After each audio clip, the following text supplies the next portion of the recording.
Coisa tem que ter o valor em si. Mas eu nasci aqui em Caratinga, então sou uma das 19 filhas do meu pai. Meu pai teve 19 filhos, eu sou uma delas. E a gente era muito pobre mesmo. Mas eu tinha certeza que aquilo era uma situação passageira. Eu lia muito, estudava muito, dava um valor à leitura, a livro, a tudo assim, mas um valor até hoje. Até hoje, assim, livro para mim é tudo, né? Então, estudava muito, era melhor aluno, sempre. Eu me lembro até hoje que eu da começando do princípio para vir até chegar em mim, tinha 7 filhos. Eu era 7. E as outras nunca ninguém em casa tinha estudado. E tinha que fazer admissão para entrar no ginásio. Aí eu cheguei para o meu pai e falei: pai, deixa eu fazer admissão lá no colégio estadual, aqui, né, de Caratinga. Falou comigo: Maria, não dá não, Maria. Eu não tenho dinheiro para sustentar uma escola, uniforme, livro e tudo. E se eu deixar, você depois vem os outros atrás, então eu não tenho perspectiva nenhuma de aumentar a renda. E com aquela quantidade de filhos que eu tinha, era uma coisa mesmo difícil.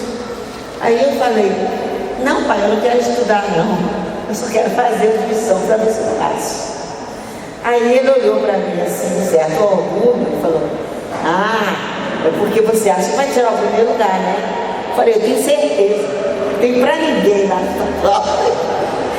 Eu fazendo, eu tinha que convencer que aquilo era importante. A gente não morava aqui, a gente estava morando nessa época em Vaporanga por causa de aluguel. Então tinha ainda de 21 anos, né? Eu tinha que pagar a passagem.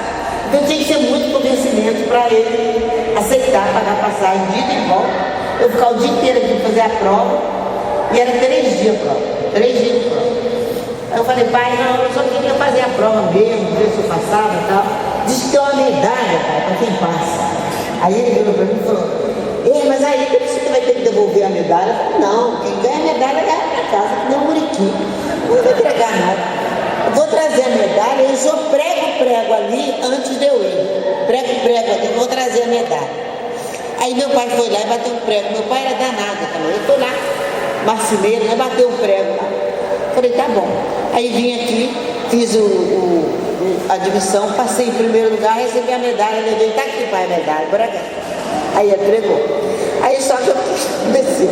Tinha que voltar.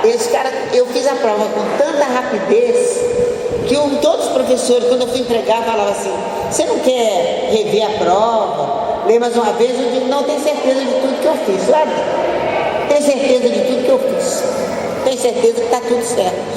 Os professores não tinham nada para fazer, corrigir a prova antes. Todos eles me deram 10, eu vi.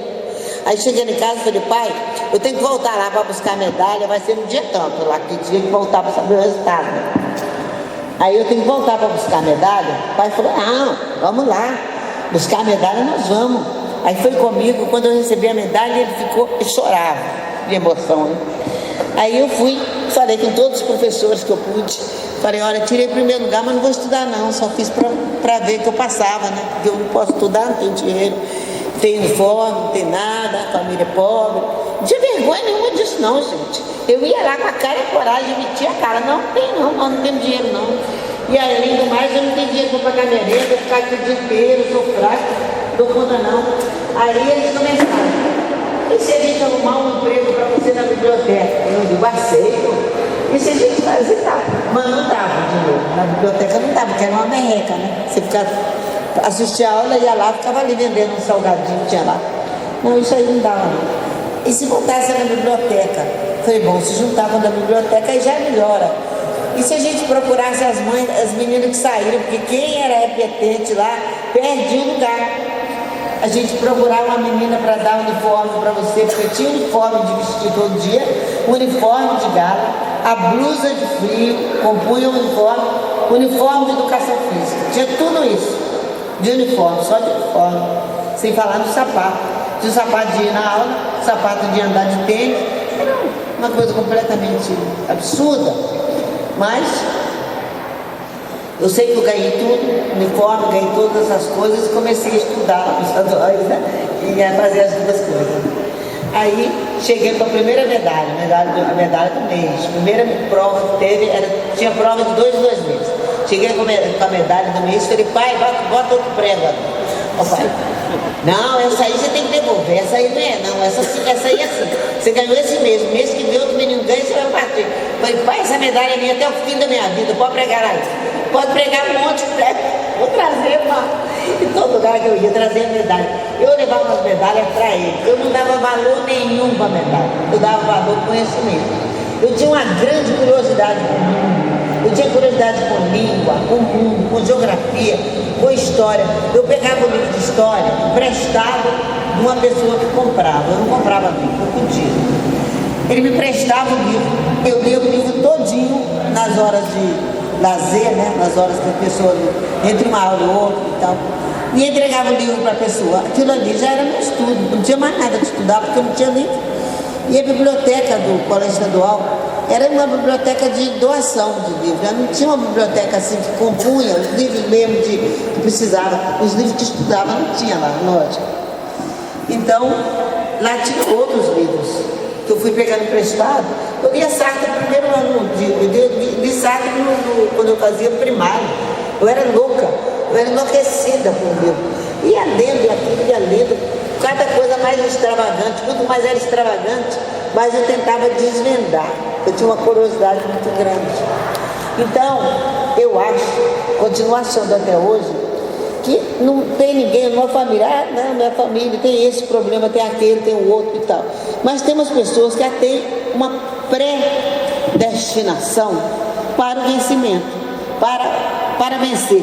Não é para o vencimento, não, para o vencimento é quando morre, mas para vencer, por exemplo. Eu quero estudar, eu quero e vou estudar. Eu lembro que eu ouvia o barulho da Rio Bahia, né? Os carros passavam na Rio Bahia, eu dizia assim, vou ficar aqui em Caratinga até eu fazer o último ano quando eu fizer o último ano do colégio, fazer vestibular na universidade tal. Eu já tinha aquele sonho, né? Eu vou fazer vestibular em tal. A minha vida não foi assim, uma vida muito simples disso. Eu estava dizendo só essa primeira parte de quando eu era estudante aqui, da falta de livros e isso, porque tinha os amigos, né? Tinha várias pessoas que eram iguais a mim, pobres também, muito pobres. Eu lembro do Cida, que era um colega meu que mora aqui, que hoje em dia ele é chefe do departamento de física da Unicamp. Ele foi estudar na União Soviética. Era um sonho dele de guri. Ele virava o tamanho do João. Ele virava para mim e falava assim, vou estudar na União Soviética. Eu falava, eu não, eu quero estudar no Brasil. Não, eu vou estudar na União Soviética. E foi. E naquele tempo ele saiu e foi estudar. Ele já era preso, já tinha sido preso. E saiu e foi estudar na União Soviética. Claro que ele só voltou anos depois, mas ele foi, estudou, formou, voltou. Ele foi. Tinha outro que vai voltar aí, cara. Levanta.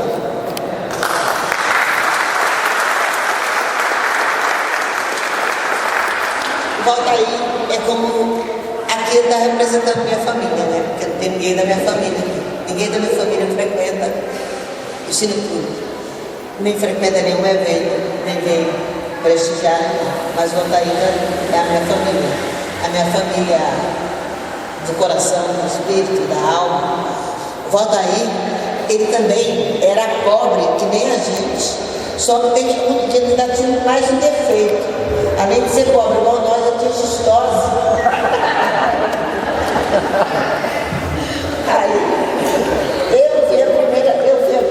Aí, eu saí de Caratinga, eu vou contar uma parte, depois eu vou contar outra entremeando, mas a primeira parte, assim, saí de Caratinga, fui, mas já teve os entremeios no caminho que eu fui presa, né? Mas sem os entremeios, eu levei o Valtair para Brasília, levei a Custódia, minha irmã, levei o Romário, também que trabalhava no fórum. Eu levei uma turma boa para lá, para estudar. E aí deles, eu era tipo uma irmã, mãe bravona.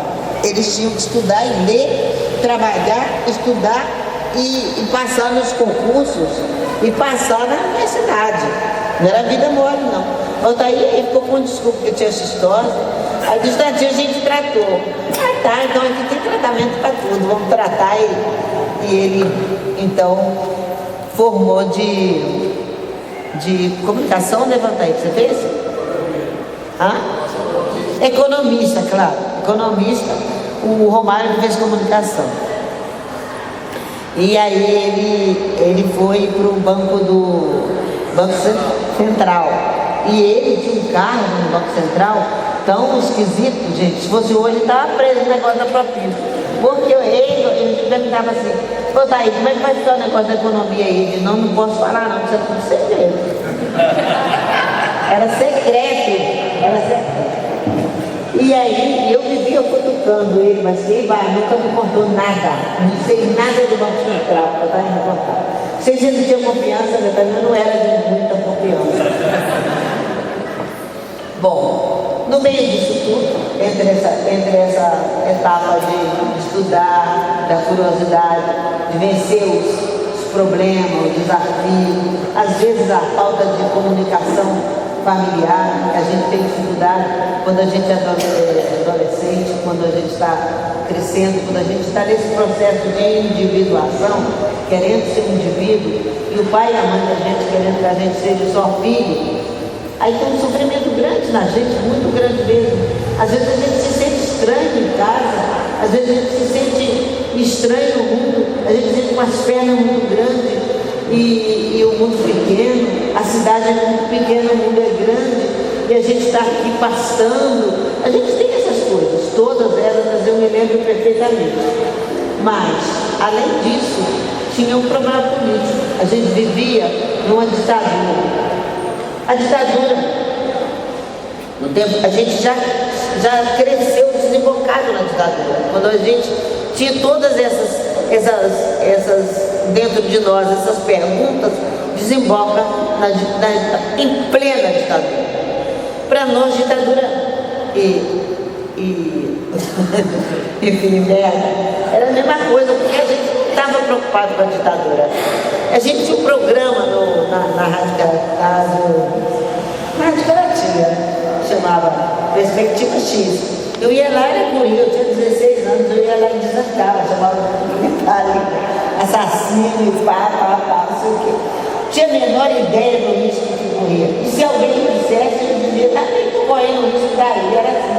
Era aquele enfrentamento, né, que a gente tinha comum. Aí, bom, eu fui presa aqui. Segundo ele, eu botei uma bandeira lá no Itaú, uma bandeira comunista. Era quando era aniversário da morte de Guevara, a gente queria prestar homenagem, fazer uma bandeira para o Se eu não lembro que botar uma bandeira, acho que não era caso da prisão, né? Só tirar a bandeira, não gostou, tira. Se fosse eu, ia lá tirar mais menino, né? Botar a bandeira. Se fosse no regime democrático, seria visto assim. Mas naquele tempo não era, eles chamaram de blindado, foram lá em casa, me prenderam, revistaram a casa toda, o pai, a mãe, todo mundo ficou preso. E eu fiquei um dia inteiro presa lá, não sei onde era, o dia que me prenderam, fiquei o dia inteiro lá. E eles perguntando, quem está por trás, quem está por trás? Eu digo, ninguém por trás, não, mas aqui é toda gente amiga, aqui não tem ninguém por trás, não. Não tem ninguém mandando a gente fazer isso, não. Ah, mas teve tempo, porque isso aí é coisa organizada. Eu digo, não tem ninguém mandando. E testei que não tinha, dando de boba, né? Mas, e aí, bem que passou. Mas acharam um monte de livros no versículo. Além de que a mãe tinha queimado, a mãe acendeu a fogueira da casa e queimou tudo que ela achou na frente. Livro de capa vermelha, livro de capa rosa, livro de capa azul, ela tacou tudo no fogo. Não olhou o que era. Desenhos que eu tinha recebido do Wagner, que era uma coisa assim. Pô, hoje em dia seria uma coisa que ia me acalentar a alma, mas queimou tudo. Eu compreendo, não estou criticando, ela queimou de medo, tá claro. Ela viu em casa, enfiava a faca no colchão, nas coisas, arrebentava tudo e tal. Quando eu cheguei em casa, estava aquela caos. Prenderam meu irmão e o Sindra, que era o outro menino do grupo, em Patinga, e eles ficaram, acho que um mês presos. E aí, quando a gente ficharam a gente, a Mirinha, Leitão, o Valtair, eu, o Sindra, o Damião, né? Meu irmão, a Selma. Me ajuda aí a lembrar, quem mais está aí? Fazia parte do grupo. Romário. E aí, quando nós saímos de Caratinga para fazer vestibular, a gente já estava todo mundo fichado, né? Só que a gente não sabia. Aí primeira ronda do doicode, aí veio para cima da gente. Quando a gente foi, a gente já era fichado, você não entrava mais. E a mesma coisa do cara que rouba uma galinha, já entra com a ficha suja. Aí foi aquela merda, né? Aí ficamos e tal. E além do mais, eles tinham mania de achar que eu era a liderança, que eu que era líder. Eu não tinha muito assim esse negócio de ser líder não, sabe? Eu gosto de fazer as coisas e vou fazendo. Eu sou tipo o Carlão, eu sou um agitador cultural. Quem quiser vem atrás, mas não quer dizer que eu estou guiando. Entendeu? Se eu fosse líder, eu tinha uma estrela na frente, um sininho no pescoço, igual a vaca tem, né, Mané? A vaca não tem? Não tinha, não. Eu ia andando e aí. Mas eu tinha que cuidar dos meninos que estavam aqui. Eu saí primeiro, mandava jornal, mandava livro, mandava revista, mandava coisa proibida, mandava. Isso eu mandava. Mandava assim, mandava por ônibus, mandava pelas outras pessoas. E aí, então, quando foi essa história foi crescendo de tal forma que quando o primeiro de nós foi preso, o resto estava tudo ferrado. E aí, isso aí durou, foi assim, doloroso, né? E tal, essa parte aí.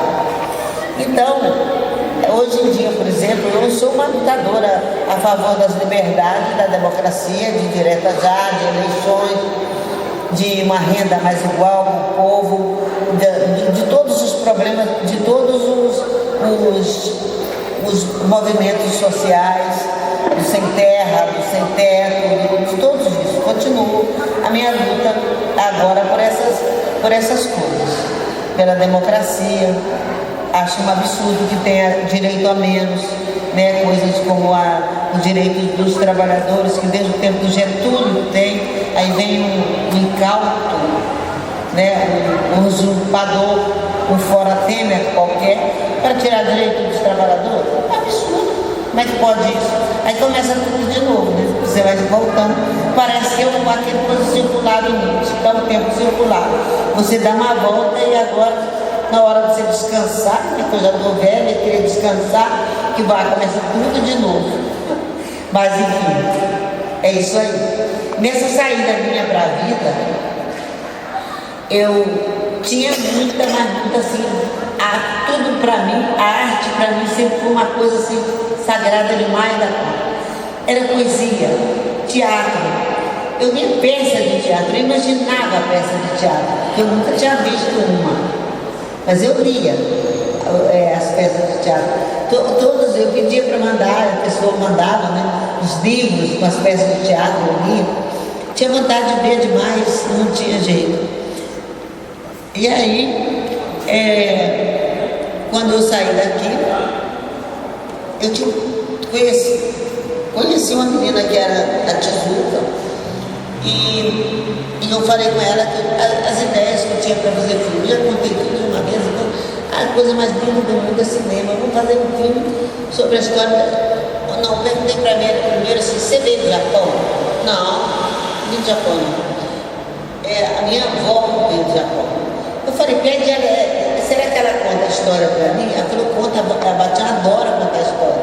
Pede ela para contar então. Aí eu fui convidada e fui escondida da minha mãe, fui na casa dela e ela me contou a história de como foi que chegou o primeiro navio que veio para cá com os japoneses para plantar café no interior de São Paulo, lá por aquela banda. De lá, depois que eles plantaram café, eles foram para Londrina, para o Paraná, para aquele lugar lá, e um grande contingente japonês foi para o Acre. A Batia contou essa parte até chegar a Londrina, que ela chegou aí para Londrina e comprou terra em Londrina.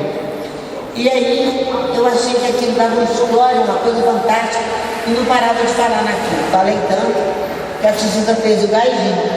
E a gente é sócia desde essa época. Nós fizemos o primeiro filme dela. Eu não participei do primeiro filme dela, porque eu estava presa e depois eu fui exilada. Mas a gente conversou sobre o roteiro tantas vezes, que ela disse que quando sentou para escrever, o que vinha na cabeça é a história que a gente tinha contado na nossa cabeça. E aí, porque tinha coisas que a Bastiana tinha vivido, outras que ela tinha visto, mas todas elas compõem o filme. Então, aí foi a minha primeira vontade de fazer cinema. E aí eu fui para o exílio. Quando eu voltei, eu estava procurando trabalho, era muito difícil, porque eu era fichada, agora sim, fichada como exilada. Eu tinha voltado, mas não tinha jeito de trabalhar. Aí acabei arrumando emprego numa agência de publicidade grande, com a entrevista mais assim absurda que uma pessoa pode fazer. Eu fui, o cara estava sentado, tipo um palco assim, todo bem ajambrado assim, ele sentado num sofá amarelo. Nunca me esqueço disso. Ele sentava no alto, você se sentia lá embaixo como um rato, né? Mais ou menos como um rato. Aí eu cheguei e falei, eu queria trabalhar aqui na agência. Fazendo o quê? Eu falei, fazendo os textos. Aí ele virou para mim e falou, mas você sabe alguma coisa disso? Eu falei, não sei. Mas eu sou tão inteligente que se eu pegar o texto, eu tenho certeza que vai sair melhor do que você faz, ou qualquer uma que faz. Ele falou comigo assim, mas isso aqui é uma coisa, uma técnica. Eu falei, claro que tem uma técnica, tudo no mundo tem técnica. Fazer comida tem técnica. O senhor pensa que vai lá e bota o arroz, bota a água, sai o arroz, não sai, tudo no mundo tem técnica. Aí ele falou assim, eu falei, estou pedindo oportunidade, dá uma oportunidade para eu escrever. Se eu escrever não valer nada, não perdeu nada com isso, eu vou embora. Aí ele pegou e ficou olhando para mim assim. E eu, uma hora, eu estava de tênis, né? Que eu só ando de tênis. Hoje eu botei a bota em homenagem aos meninos do Cineclube, porque era vermelho.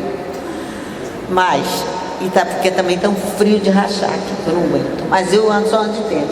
E o meu tênis tinha um buraco, porque eu estava na pior situação financeira que pudesse imaginar. Chegando do exílio, não arrumava emprego, meu marido não arrumava emprego, 2 meninos para criar. Então o negócio estava feio. Aí ele viu que eu estava com tênis furado, viu que eu tinha essa coragem de enfrentar ele, falar com ele, que fazia o negócio. Aí ele me deu vários textos para eu ver, filmados, e me deu a oportunidade. Aí eu fiz, a primeira propaganda que eu fiz foi da RDB do Banco do Brasil. Atendi o cara do Banco do Brasil, o cara do Banco do Brasil falou comigo, eu quero isso e tal, não sei o que. Eu não sabia como é que atendia, nem porque o cara estava lá, nem nada disso. Mas a técnica deu para mim pelo ouvido e pelo outro, porque eu sabia o que ele queria. O cara era caretíssimo. Foi, nasci vida. Aí eu fui para casa, escrevi o texto, levei. E ele, quando eu cheguei para o doutor Reinaldo, que era o dono da MP9, que era essa agência de publicidade, ele não estava lá. Aí chega o cara do Banco do Brasil. Eu não sabia como é que era que funcionava. Aliás, até hoje eu sou péssima nisso, no esquema de hierarquia. Eu não consigo entender aquilo. Aí ele chegou e eu entendi.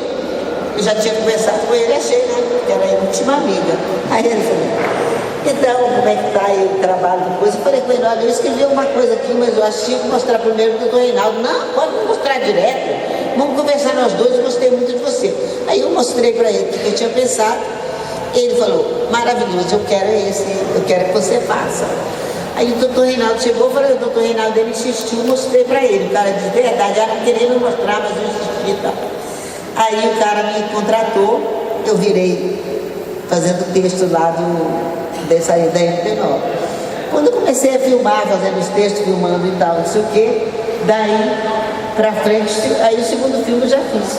Eu quis fazer cinema e sempre quis fazer cinema. Toda a vida eu quis fazer cinema. Eu acho que o cinema, ele é de uma completude muito grande, né?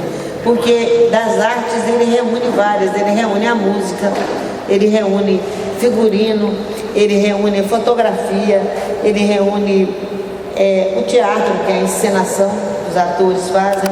Então, para mim, é a arte mais completa que tem é o cinema. O cinema médico, ele inclui todas as outras artes. Por isso que ele é chamado de a sétima arte, né? Porque ele inclui as outras artes. A pintura tem muito a ver com o cinema, todas as coisas, aliás, a vida tem muito a ver com o cinema. Todas as coisas absurdas que a gente pensa, imagina, sonha, tem a ver com o cinema. Tudo isso me levou por esse caminho de fazer cinema. E aqui no Brasil não é muito fácil. Não dizer que seja fácil, não é. Porque eu nunca pude fazer uma coisa que eu quisesse fazer.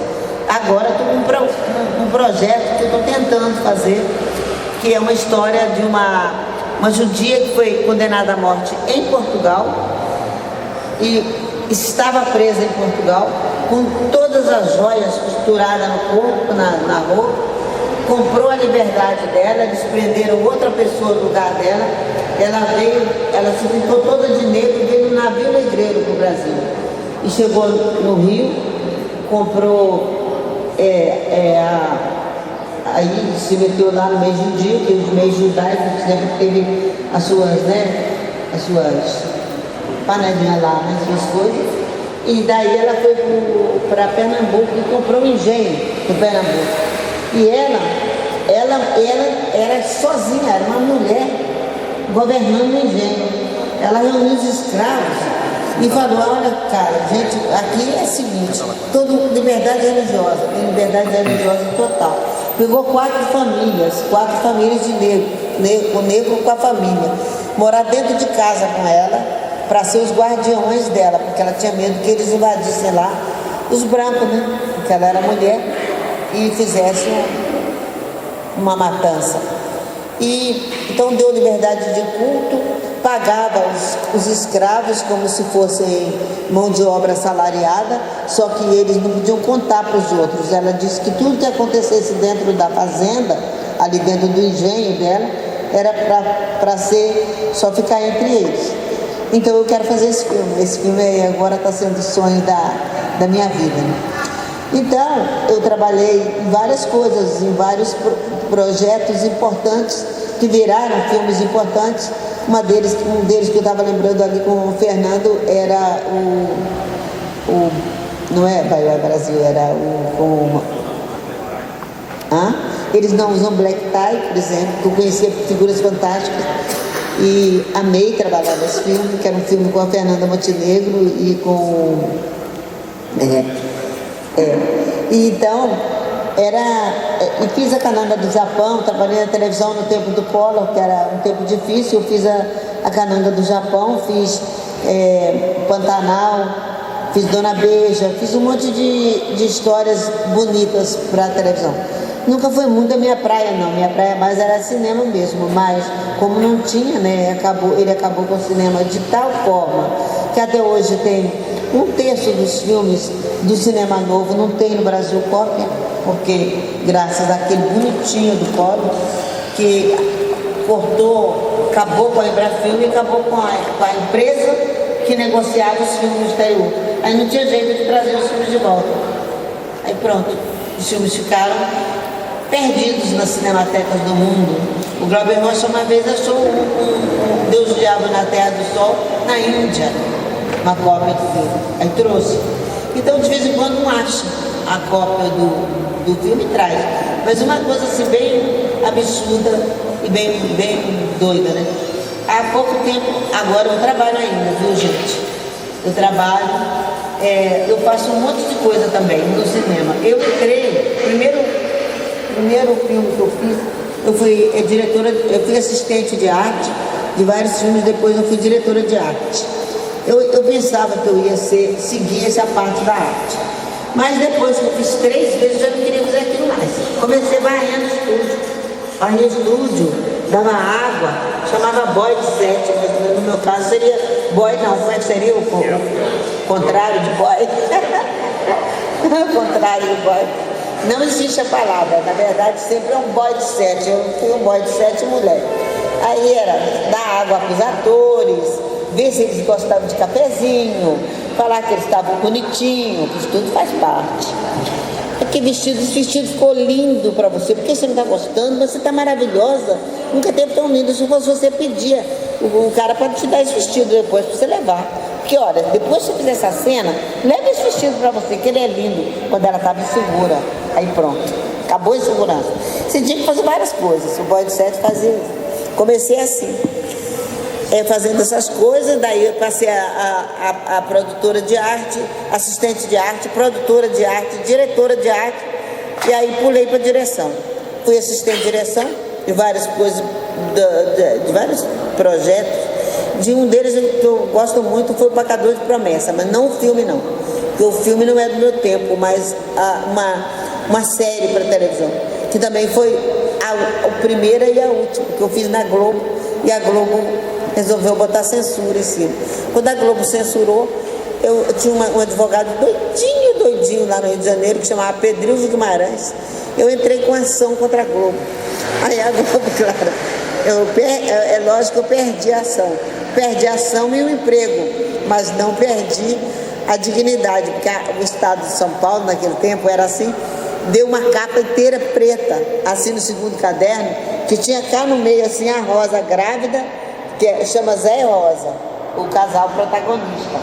E o burro, né? Puxando o burro, e aí escrito assim, censura, porque eles censuraram a série.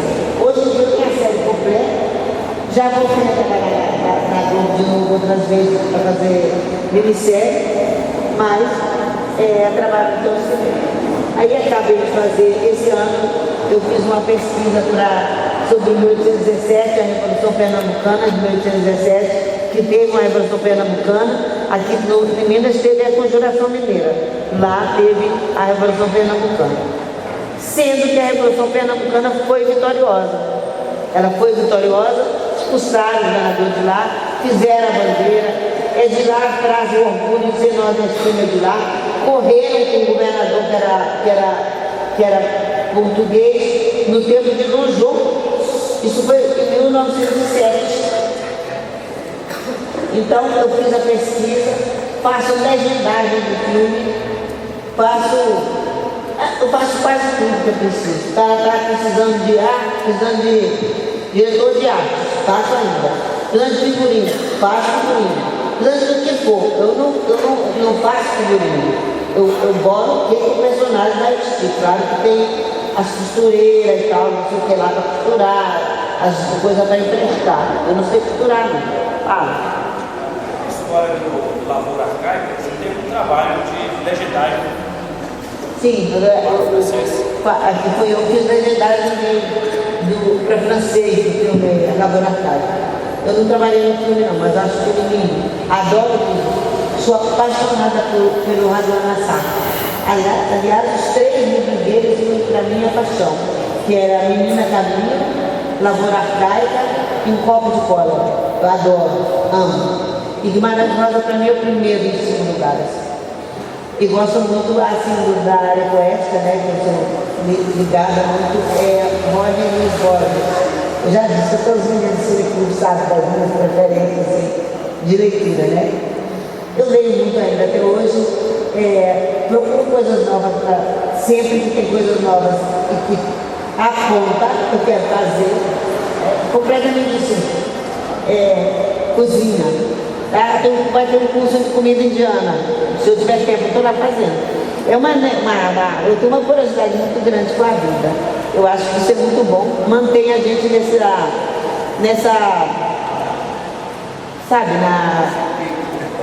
protagonista da vida da gente mesmo. A gente é protagonista da vida que a gente tem. Se a gente não fizer nada, a gente leva uma vida medíocre. Isso vale tanto para quem tem 17, como para quem tem 77. Isso não cabe valor, não. Isso é fixo. Se você não se espanta com nada, não pensa, não reflete, não tem empatia com o outro que está sofrendo, meu filho está perdido, tem jeito não, resolve nada. Não adianta. Se você não resolve nem o problema, você não está vendo no outro uma extensão da sua humanidade, né? Eu tenho dó de coxinha, falar com vocês, verdade, tem dó. Eu via ele desfilando, dava dó. Eu falava, gente, coitado, que falta de pensamento, de reflexão.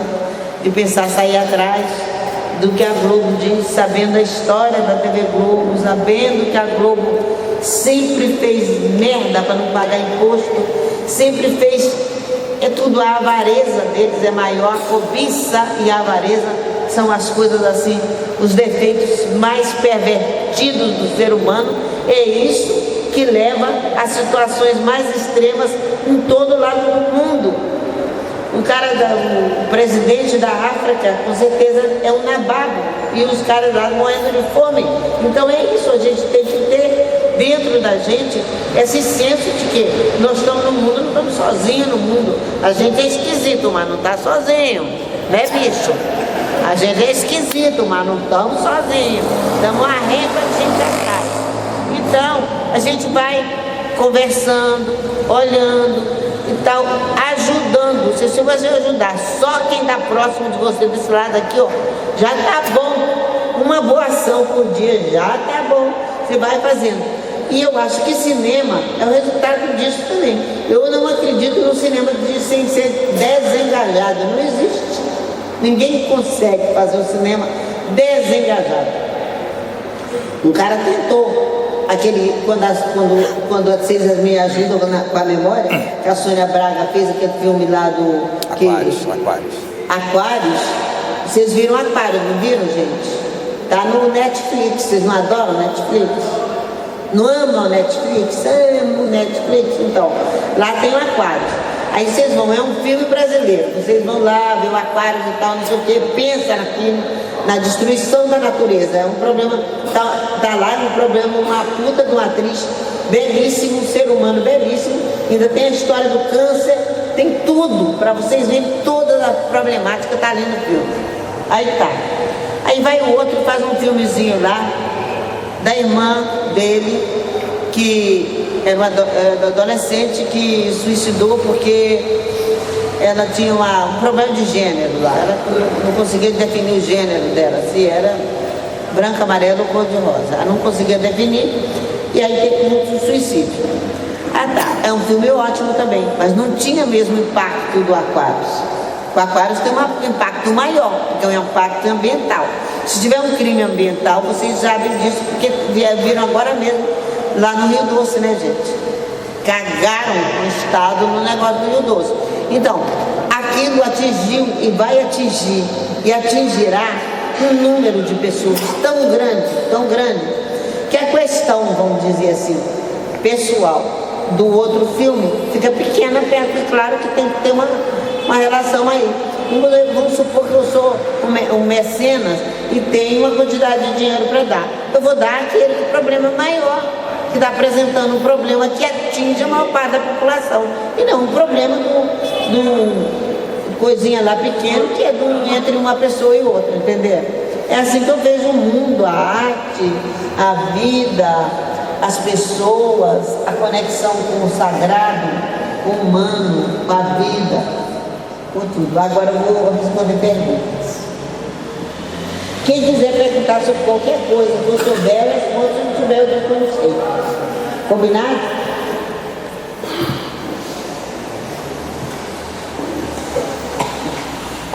Eu esqueci só de dizer uma coisa. Aí você vai me dar um negócio para comer? Vai beber. Você agora. Outra coisa que eu queria dizer que eu esqueci é do quanto. Ai, Manel, que coisa maravilhosa. Olha.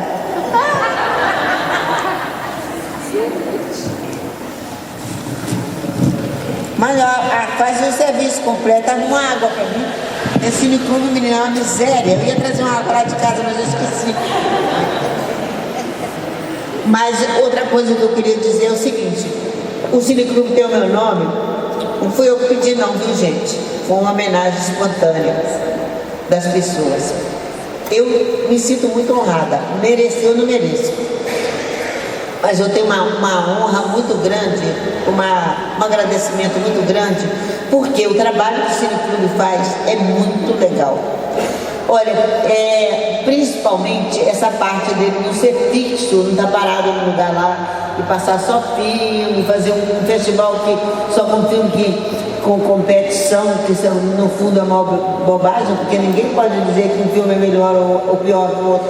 De repente tu vê um filme e eu acho o máximo tudo. Aí você vê e acha, não achei grande coisa não. Ah, não me tocou não. O filme é o que toca cada um, então não tem essa competição. Segundo, quando eles fizeram essa homenagem para mim assim, eu saí daqui toda boba, né? Porque outro cineclube com o meu nome e tal. Eu tenho 2 cineclubes no Rio. Que eu toco, assim, igual um cavalo. Passo na escola, carrego as coisas e tal. Um chama-se Cineclube Fred Figner. Fred Figner, dos meninos, tem muitos meninos do cineclube daqui que é amigo do cineclube Fred Figner. O cineclube Fred Figner é velho. E aí, que bom, mano. Obrigada, viu? Depois eu divido com você lá fora a água, tá?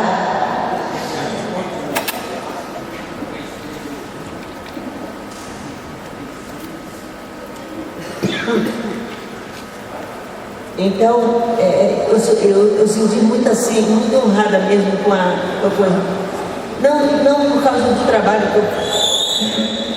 eu não fiz nada de Caratinga. A não ser, claro, eu dei aula para camponês, chegava com a mão dura de roça, de enxada e de tirar leite, aí passava o sebo lá e tal, ensinava. Eu dei aula assim.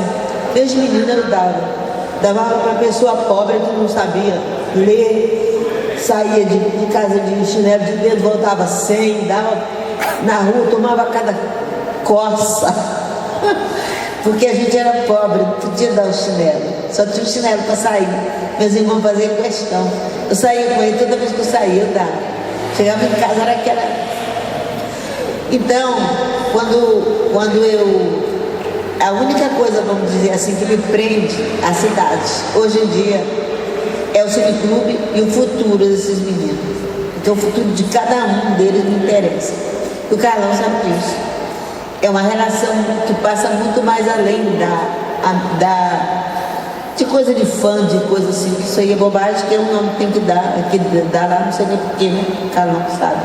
Mas eu digo assim, do amor que eu tenho, da amizade, da consideração, do quanto que eu quero que vocês se deem bem na vida, que vocês estudem bastante. A única forma, gente, é estudando, não há outra.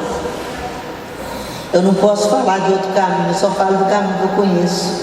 O caminho que eu conheço é esse. Ele é da autossuperação. Estou com sono, mas eu leio. Estou com sono, mas eu estudo. Eu estudo não é para passar, eu estudo para tirar o primeiro lugar. Porque quando você estuda para tirar o primeiro lugar, você está com convicção daquilo. Uma vez meu filho, eu tenho um filho de 30 e tantos anos. Eu tenho um neto de 8. Meu filho falou comigo assim, ele estava trabalhando num café na Espanha, e aí ele falou comigo que ele passou desde que começou de garçom, foi subindo e chegou a gerente do café. Aí um dia, a dona que limpa os banheiros, né, que eram 7 banheiros, não foi. Aí ele chegou mais cedo, e aí ele falou comigo que ele ficou pensando, como é que eu faço? Se eu chamar algum dos meninos, dos garçons, para me ajudar para limpar o banheiro, eles vão se sentir que eu estou sendo arbitrário, porque eles são garçons, e eu, como gerente novo, estrangeiro, estou mandando fazer uma função que não é deles, limpar. Ele não teve dúvida, vestiu a roupa da Dona Maria, as botas, não sei o quê, e lavou cada banheiro como se fosse uma obra-prima, como se fosse fazendo um filme. Ele falou comigo, mãe, como se tu estivesse fazendo um filme, o melhor possível, eu lavei. Aí quando ele foi no passado da noite, chega o dono do café, e aí diz assim, nossa, Dona Maria hoje botou os banheiros brilhando, preciso dar uma gratificação para ela. Aí os garçons começaram a rir, falaram, Dona Maria ali, dá gratificação agora, começaram a rir. Isso na Barcelona, onde eu moro. Aí ele foi, o cara chamou ele para almoçar. E aí conversou com ele, e assim foi uma coisa, uma relação tão bonita que surgiu dali, dessa história de lavar o banheiro. Então eu penso assim, olha, trabalho, essas coisas, essas nuances, né, da vida, assim, de procurar ser útil, de procurar trabalhar, de procurar estudar com hora afinco. Se o teu pai está pagando o teu estudo e você não trabalha, pô, você tem que ser o melhor da turma. Acabou. É só isso. É o melhor, tem que ser o melhor, tem que arrasar logo. Tem que chegar de frente, bater de frente e ser o melhor. É isso. Viver isso. Para mim é isso. E para mim vai ser sempre. Olha, se estiver faltando 3 dias para eu morrer e eu estiver de pé, pode saber que estou batendo de frente. É com a cozinha, é com a louça, é com a comida, é com tudo que tiver. É com o filme que eu estiver fazendo, é com a história que eu estiver escrevendo, se for com a legendagem, é com o filme. E espero botar a palavra de fim antes de bater a bota, porque eu sou muito gosto de fazer isso, tá?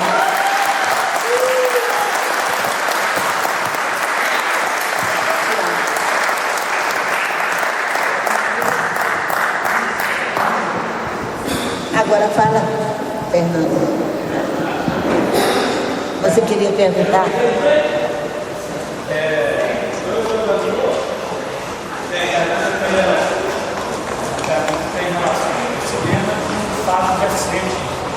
Em relação ao festival o filme está disponível no Netflix. Óbvio. Chegou a ver? O filme da porta, a história da porta gigante. Chegou a ver? Peguei. A discussão tem relação com o quê, né?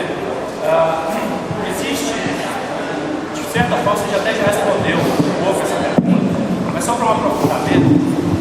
Existe um lugar privilegiado, a pergunta é essa, né? Mas eu posso contextualizar os demais, porque eu vou deixar a pergunta no final, aí ela segue pela pergunta. O filme sul-coreano, inscrito no Festival de Cannes, já estava definido ser exibido no Netflix. Porém, o diretor do festival, o espanhol Pedro Almodóvar, ele fez uma campanha contra o filme. Ele como diretor do júri, não do festival, mas do júri que selecionaria o filme. Mas ele se faltou em ter uma regra do festival, é que o filme, para concorrer em Cannes, ele tem que ficar pelo menos 3 anos após o festival no espaço da sala de cinema. E com outro formato de exibição, né, que já estava acordado pela produção do filme com Netflix, que seria exibido imediatamente, que contrariou a norma do festival. O Pedro Almodóvar, baseado no aspecto legal, liderou a campanha contra esse filme. Para simplificar, quem viu, é o daquela porta gigante que tem relação com o caminho que o alimento, a carne, Isso que eu falo aqui que já tem a ver com isso. Até chegar na nossa mesa. E a carne tem que ser gostosa, não é aquela coisa assim, está lá no texto do filme. E aí eu te pergunto, né, da Maria Célia, sobre esse posicionamento, o que ela pensa do posicionamento do Almodóvar, que é feita essa campanha de 5 de julho, e se existe um lugar privilegiado, né, para se ver filme ou não, né, quando é ou como é que se deve ver. Estou fazendo a pergunta como cineasta, que alguém tem extrema. Não tem nada a ver com isso não, Fernando. Tá maluco? Não tem nada a ver com isso não, tá maluco? Isso é o problema dele, não tá aqui pra Netflix. A gente tem cinema, se a gente tivesse cinema para passar, a gente não tá nem discutindo isso aqui. O problema é que a gente não tem, a gente tem que lutar para ter. Agora, se eles têm uma regra, se não tem, não sei o quê, não é nem do meu país isso. Tô nem aí.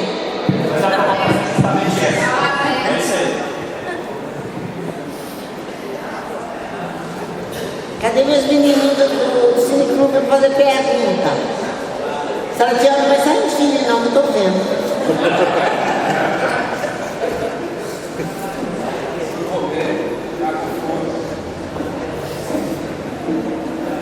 Bom, gente, então, olha, acho que vou terminar, né? Vou fazer o encerramento. Você, como mulher, encontra muita barreira ou encontrou no seu caminho para ocupar a posição que você está hoje? Encontro sim. Encontro. Há pouco tempo atrás, A gente teve até uma discussão aqui no negócio do coletivo feminista lá, que era quando a gente trabalha, por exemplo, no cinema, é diferente, porque no cinema você trabalha com o pessoal que era. Cinema, na verdade, cinema é uma indústria, né? O cinema envolve muita gente.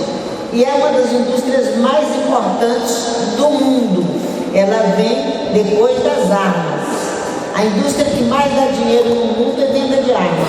Depois da venda de arma é de entretenimento, é cinema. Então, por ela ser uma indústria e por ela envolver tantas pessoas, para fazer um filme, vocês viram aí, os meninos vão fazer um filme inédito aí, quem participou sabe e viu a quantidade de gente que precisa. Até o João, que está fazendo o filme dele lá, né, João? João está dormindo, gente? Então, não é, João, que tem muita gente para fazer um filme? Precisa de muita gente, precisa de gente com a ideia, precisa de gente para escrever o roteiro, precisa de gente para fazer análise técnica, precisa de gente para levantar a locação, precisa de figurinista, precisa de coisa. Então é uma indústria, né? Cinema é uma indústria. Então, quando é no cinema, já faz parte da indústria, é diferente. Mas quando você entra para a televisão, você encontra um mundo completamente assim, desvairado, né? Então, neste aspecto, eu já encontrei várias coisas assim.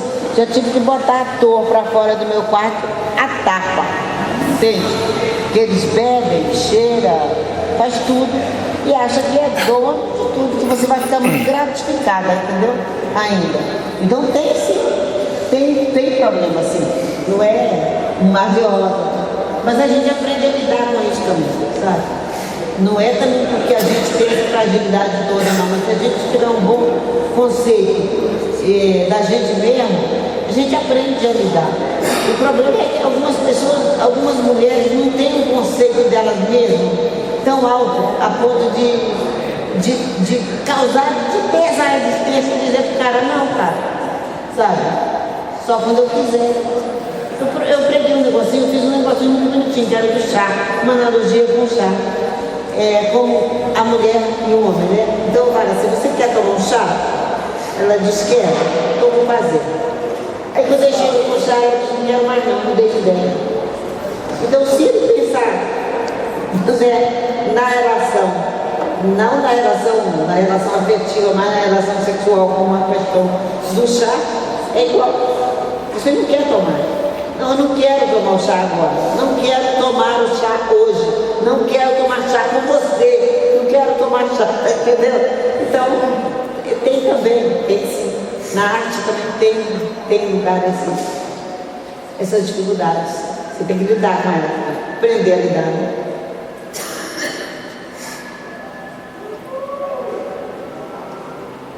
Quero acabar. Eu queria dizer que o carnal, gente, é um valiosíssimo companheiro. Todo mundo gosta de elogiar ele, não, porque ele não fica vaidoso.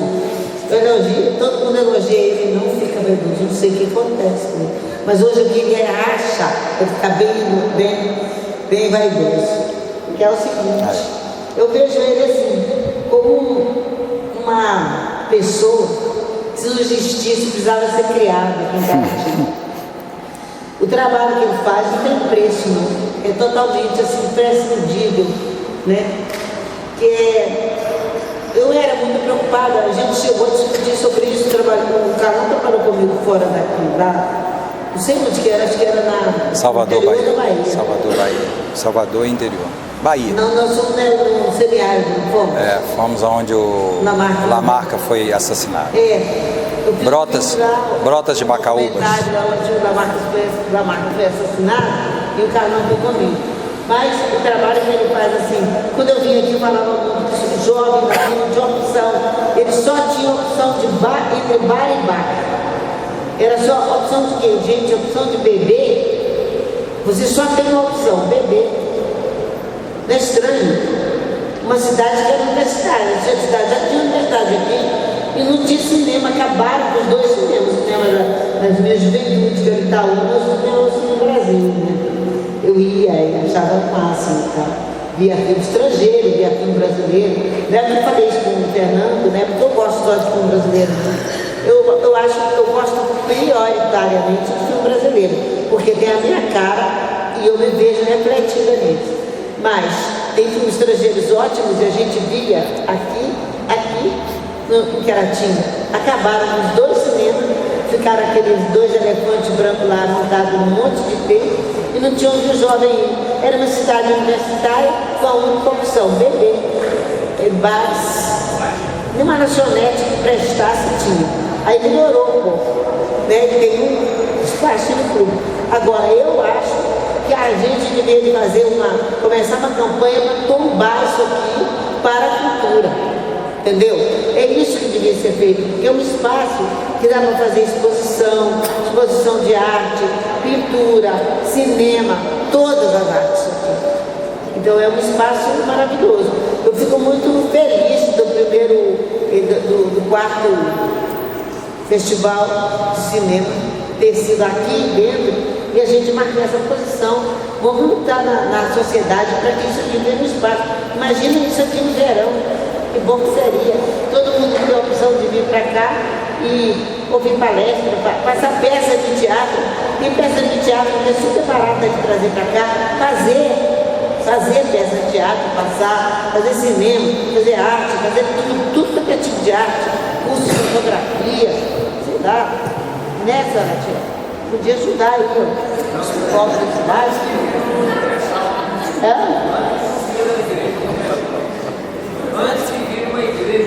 Lógico, antes que